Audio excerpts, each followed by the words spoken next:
Oh shit, the movie reviewer Harry Thomas has just met an untimely demise. Oh, in his note, he confesses he died watching Death on the Nile. Oh, well, I can certainly see why. That worthless piece of gutter trash would take its toll on anybody.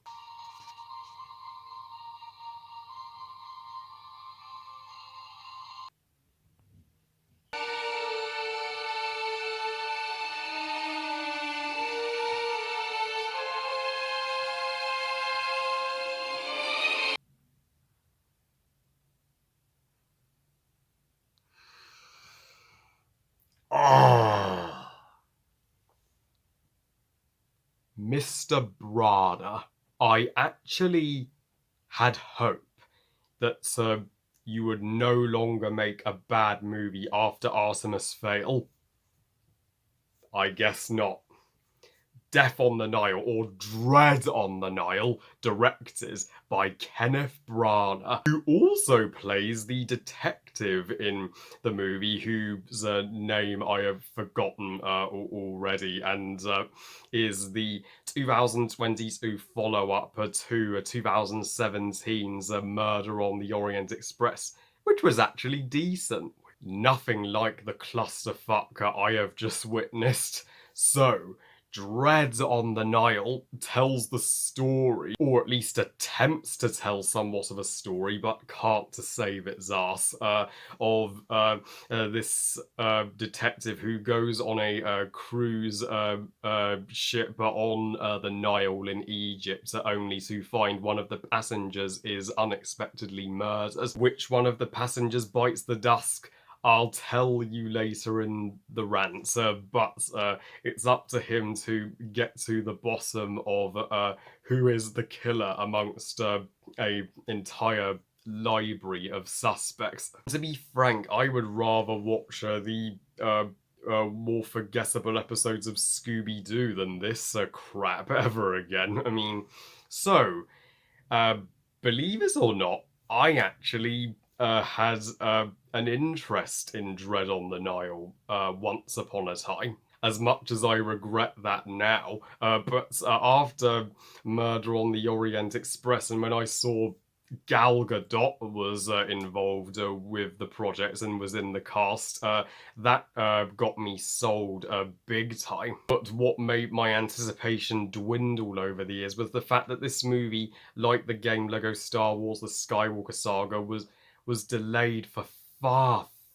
too long. It was initially going to come out in like 2019, then 2020, but of course that never happened. And now, 5 years after Murder on the Orient Express, we finally get to see Kenneth Branagh's take of Dread on the Nile. I had no past knowledge of the original movie, nor have I seen the original, so I was going in entirely open-minded to see how this murder mystery would pan out, and I could not believe how much this movie sucked. I'm sorry, I think the general consensus has rated it too highly. This is one of the worst I have of 2022, in my personal opinion.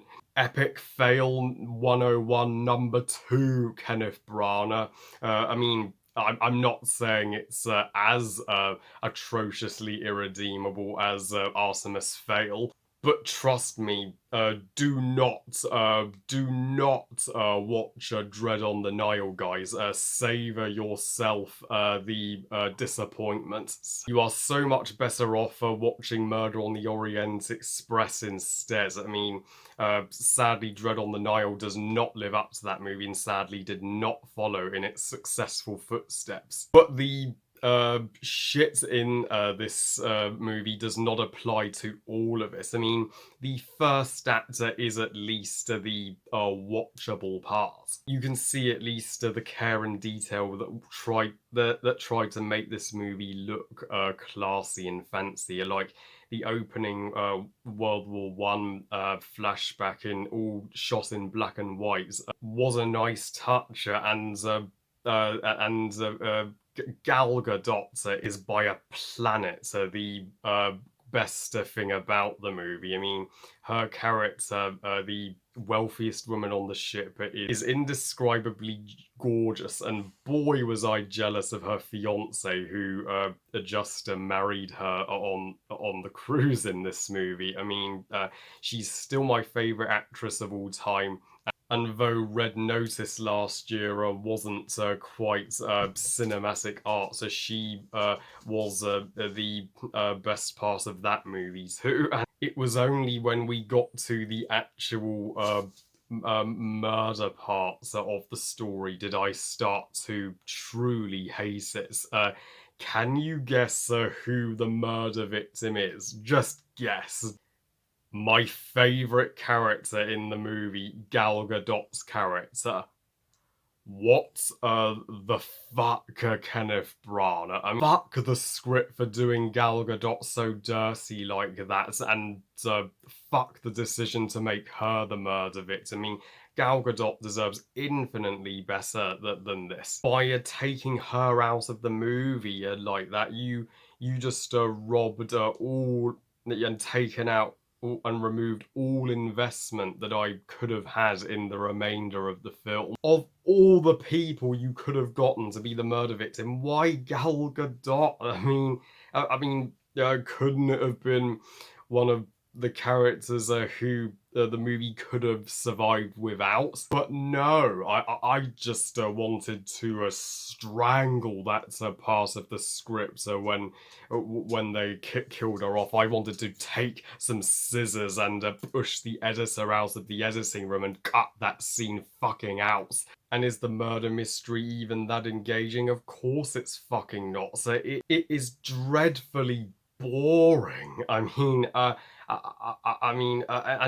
none of the other cast members gave a performance that was remotely closer to Gal Gadot's. I mean, Kenneth Branagh, Letitia Wright, Dawn French are all subpar in comparison to Gal Gadot.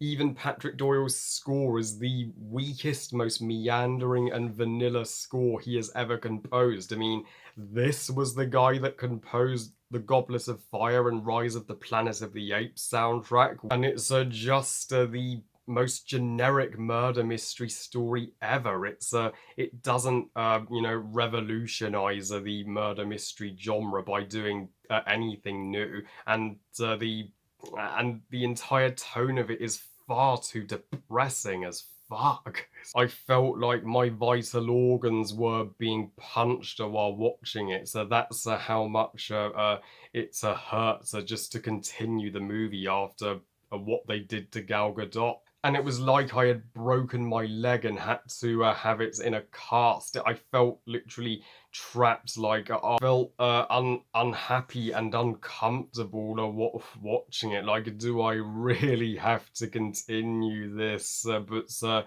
because I love you all so much, and I know my rants are some of the most beloved videos on my channel, I persevered for you guys. By the time we did get to the revelation of the killer, I was just completely and utterly done. I could not give a fucking stuff for who was the killer, because it's not going to bring Gal Gadot's character back, is it? It's not going to be a happy ending. So yeah, after Kenneth Branagh's second fall from grace, I ain't going to be getting on a cruise ship on the Nile at any time soon in my life. I give Dread on the Nile 1 star out of 5. Fuck this movie. And to those who got enjoyment out of Death on the Nile, my deepest apologies for not being able to agree with you this time. But hey, better luck next time, Kenneth Branagh, and at least Gal Gadot will come back with the biggest bang possible in Wonder Woman 3. Well, I love you guys. Thank you for watching. I hope you guys enjoyed this rant. And what are your thoughts on the 2022 remake of Death on the Nile? Are you with me and agree it was such a dreadful experience, or did you actually think it's not even close to one of the worst of 2022? Please comment and let me know. Please like this video and subscribe. Please follow on Twitter and Instagram, and I'll see you next time when I review the underrated a childhood classic, the Wild Thornberrys movie. And remember, movies are us. Bye, guys.